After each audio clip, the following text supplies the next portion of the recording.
দিদি, তোর জন্য অ্যানিভার্সারি গিফট। আরে জামাইবাবু চলে এসছে। এ কি জামাইবাবু, আজকে তোমার 5th অ্যানিভার্সারি আর তুমি দিদির জন্য সামান্য একটা ফুল নিয়ে এসেছো? আরে একটু তো লজ্জা করো। দেখো, আমি দিদিকে গাড়ি গিফট করেছি আর তুমি এই সামান্য একটা ফুল। কত দাম এটার? 100 টাকা হবে হয়তো। চাই এটা তোর? আমি এটা নিয়ে কি করব? এটা তো আসলো না, ফেলে দে ওখানে।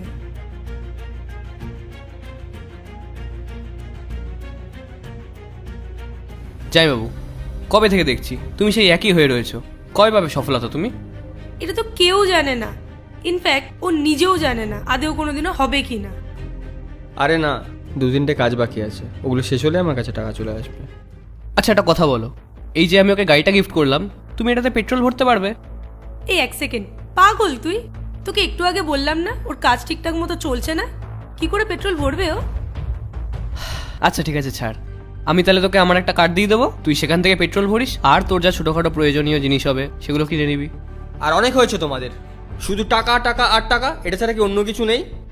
আমার কথা শোনো, তুমি তোমার দিদিকে না তুমি এখান থেকে নিয়ে যাও, ও এখানে থাকতে পারবে না। আর হ্যাঁ, আমি ওকে নিতে আসবো সেই দিনই যেদিনকে আমি ওকে একটা গাড়ি কিনে দিতে পারবো। যাও।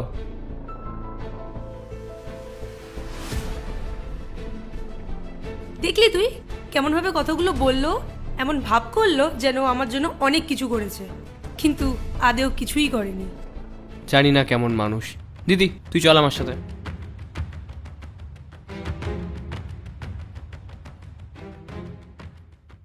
আজ পুরো 1 মাস হয়ে গেছে ও স্ত্রী ওকে ছেড়ে চলে গেছে। তবে থেকে এত পরিশ্রম করছে ও,